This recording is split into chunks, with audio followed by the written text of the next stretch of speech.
everyone, welcome to my channel. If you are new, welcome back to all my returning subscribers. So I wanted to film this video and show you guys a quick TEMU find. So this is a Sublimation mouse pad. We're going to test it out and see if it works. And I did my design off camera, so I printed it out. I used Canva to do the border around my brand logo, and I minimized the sizing because when I enlarged it to match the size of the mouse pad, my image ended up coming out a little bit blurry. So I was like, let me just minimize it a little bit, and you're gonna see towards the end.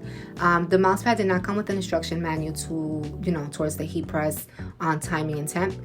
So this instruction manual actually came with my heat press.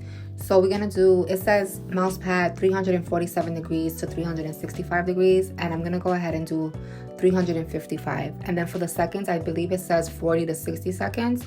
We're gonna go ahead and do it for 50 seconds.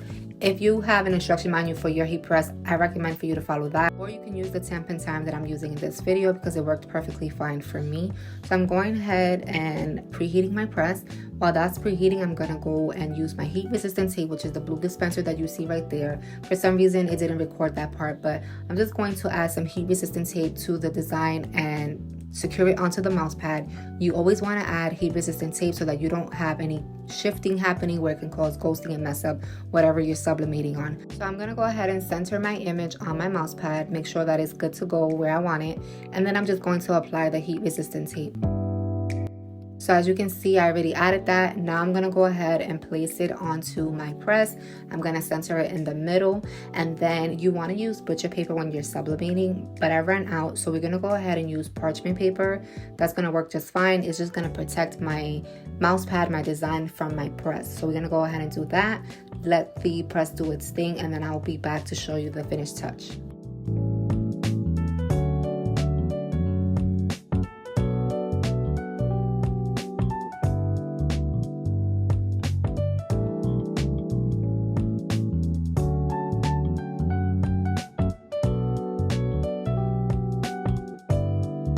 So it's done. We're gonna go ahead and remove it. I do recommend using heat resistant gloves because it's gonna be extremely hot, as you can see, but I didn't use mine.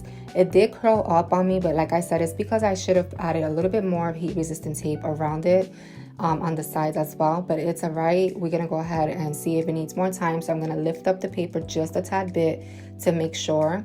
And as I lifted it up, as you can see, I didn't need to have any more time on this because it sublimated beautifully onto this TEMU mouse pad. So we're gonna go ahead and remove the paper with the heat resistant tape.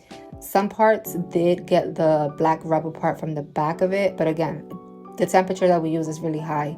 And then this part, the tape got stuck, so we're gonna go ahead and just take that out. And I did notice, like I said, the rubber from the back part of it. But overall, I do love how it sublimated perfectly onto the TEMU mousepad.